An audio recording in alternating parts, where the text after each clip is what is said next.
Waalaikumsalam warahmatullahi wabarakatuh. Ya, sehat kita Ustazah? Baik, Alhamdulillah. Syukur Alhamdulillah. Jadi perkongsian untuk aura pagi kita, tajuk untuk hari Sabtu itu menjadi Muslim teladan. Silakan Ustazah. Baik, terima kasih Andy dengan Uji yang ada di sebelah ya. Saya di sebelah tu, tajuk yang cantik pagi itu untuk kita kupas sedikit dan renung-renung sejenak. Menjadi Muslim teladan. Bila kita mengatakan teladan tu, kita biasa samakannya dengan contoh lah. Menjadi seorang Muslim contoh atau Muslim teladan, sinonim disebut sebagai menjadi seorang Muslim yang terbaik.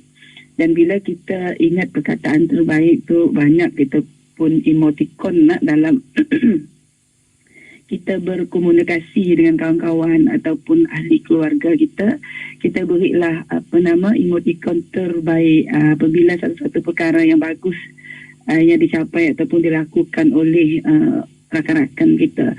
Jadi bila kita menyebut menjadi Muslim teladan ini, kita merujuk kepada salah satu ayat Al-Quran. Bagi itu kita sama-sama kita dengar sikit yang berbunyi, Bismillahirrahmanirrahim.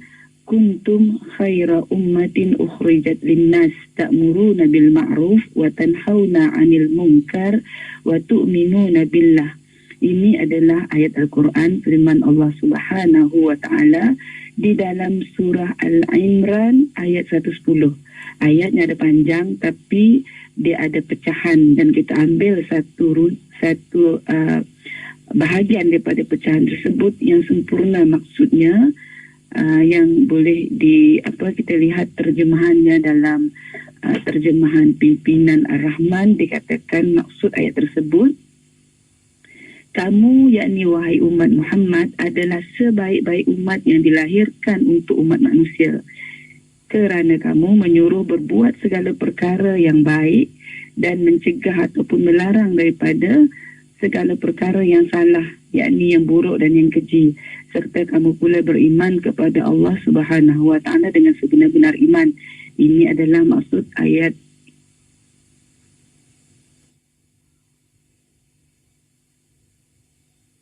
bahawa umat Islam ataupun orang-orang Muslim ini adalah suri teladan yang terbaik untuk umat manusia, sama ada yang sezaman dengan kita ataupun zaman yang lebih dahulu daripada kita, zaman Nabi-Nabi lain sebelum Nabi Muhammad SAW. Kerana apa? Dikatakan ada 3 karakter utama untuk menjadi seorang Muslim teladan ataupun seorang Muslim yang terbaik ini. Pertamanya Allah sebut dalam ayat tadi, menyuruh segala perkara kebaikan.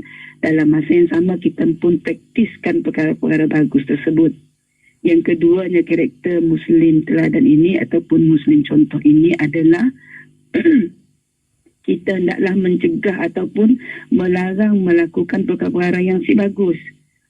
Lebih daripada mencegah, melarang, untuk diri kita pun kita hindar ataupun kita menjauh daripada perkara-perkara yang tidak mendatangkan kebaikan. Itu karakter kedua. Karakter terakhir sudah pastilah beriman kepada Allah Subhanahu wa taala dengan sebenar-benar iman.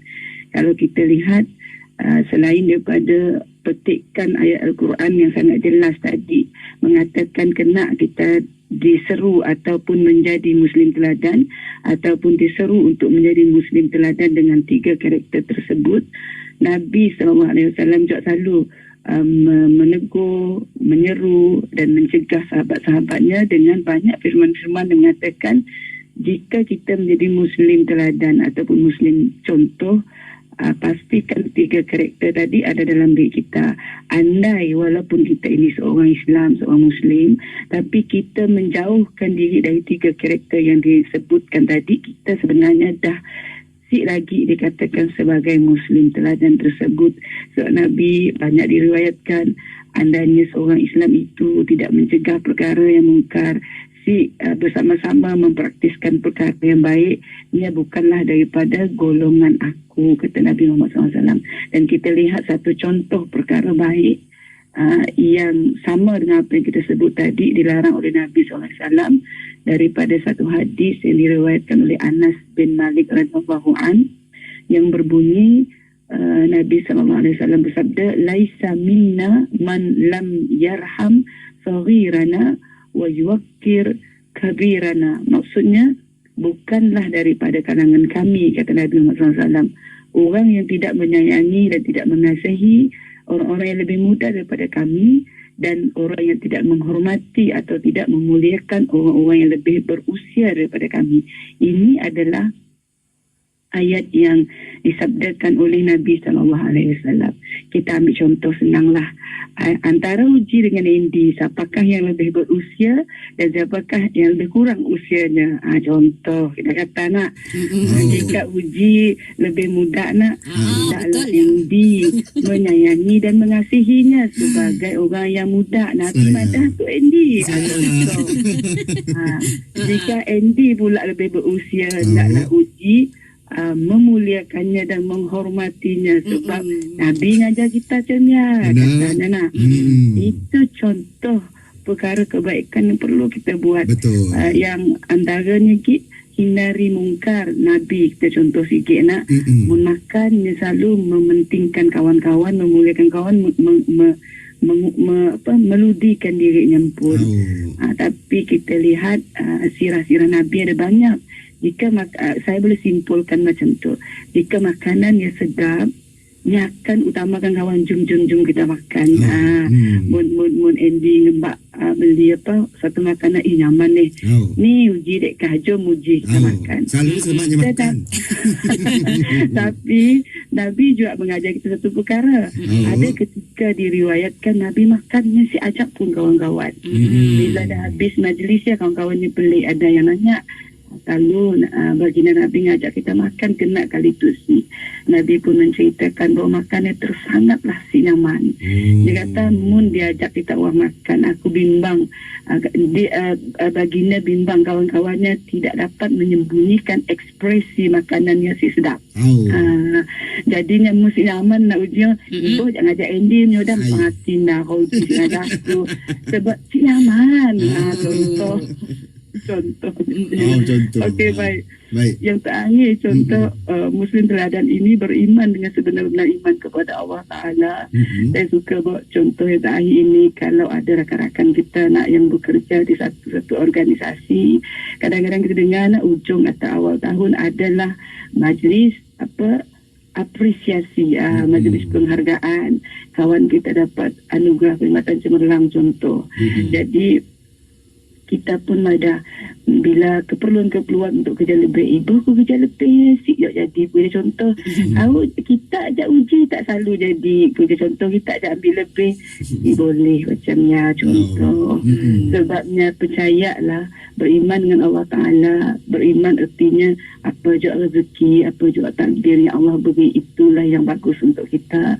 Mungkin Allah beri waktu tutupnya, beri waktu lain. Itu contoh beriman lah. Ibu kita pilih-pilih, ibu kita rindu nanggal kegembiraan orang lain, sebab Allah dah janji kita ada yang lebih baik daripada itu. Mungkin dia beri lambat ikit ataupun dalam bentuk lain yang jauh lebih bagus, yang kita sedar masa tu, tapi kemudian ikit nanti harinya baru kita sedar, patutlah Allah sibuk saya menjawab jawatannya dulu, ataupun patutlah Allah sibuk saya naik pangkat dulu, sebab baru kita tahu lama kemudian bukanlah masa itu. Kerana apa? Kerana Allah tahu yang terbaik untuk kita. Kita melihat secara kasarnya, tapi selebihnya Allah lebih mengetahui, insyaAllah. Baik Uji, Andy dan semua pendengar kita, moga-moga kita dapat berusaha menjadi Muslim teladan, Muslim terbaik. Dengan 3 tadi, buat yang baik-baik, hindari yang tidak baik, dan percayalah, berimanlah bahawa Allah Maha mengasihi kita, insyaAllah. InsyaAllah. Itu dia, cukup menarik sekali perkongsian. Ada ngebak makan indah Ustazah. Kantor lagi ngebak makan. Jadi terima kasih Ustazah perkongsian kita untuk Aura Pagi. InsyaAllah kita berjumpa lagi untuk masa akan datang. Assalamualaikum Ustazah. Waalaikumsalam warahmatullahi wabarakatuh.